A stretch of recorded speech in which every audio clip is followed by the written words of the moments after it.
বহুমুখী সংকটে জর্জরিত বর্তমান বিশ্বে যুদ্ধ এবং সংঘাতের ফলে ব্যাপক ভিত্তিতে মানুষের অধিকার খর্ব হচ্ছে। বিশ্ববাসীর উদ্বেগ এবং নিন্দা সত্ত্বেও গাজায় গণহত্যা থামছে না।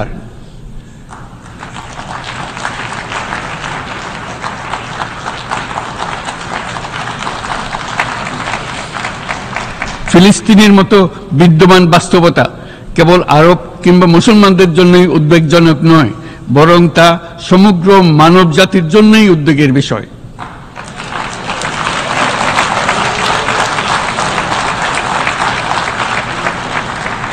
একজন মানুষ হিসেবে প্রত্যেক ফিলিস্তিনির জীবন অমূল্য।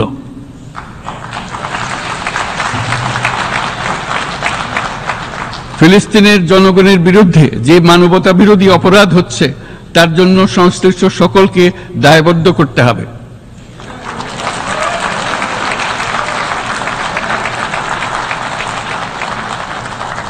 ফিলিস্তিনের জনগণের উপর চলমান নৃশংসতা, বিশেষত নারী এবং শিশুদের সাথে প্রতিনিয়ত যে নিষ্ঠুরতা বিশ্ব দেখাচ্ছে, তা থেকে নিস্তারের জন্য বাংলাদেশ অনতিবিলম্বে সম্পূর্ণ যুদ্ধবিরতির আহ্বান জানাচ্ছে।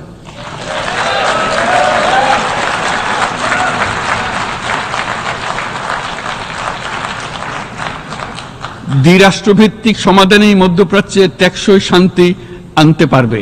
তাই জাতিসংঘ সহ আন্তর্জাতিক সম্প্রদায়ের সকলকে এর বাস্তবায়নের জন্য এখনই উদ্যোগ নিতে আহ্বান জানাচ্ছি।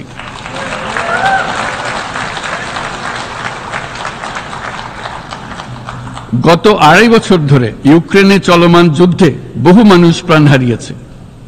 এই যুদ্ধের প্রভাব সর্বব্যাপী, এমনকি বাংলাদেশের অর্থনীতিতেও এর নেতিবাচক প্রভাব আমরা অনুভব করছি।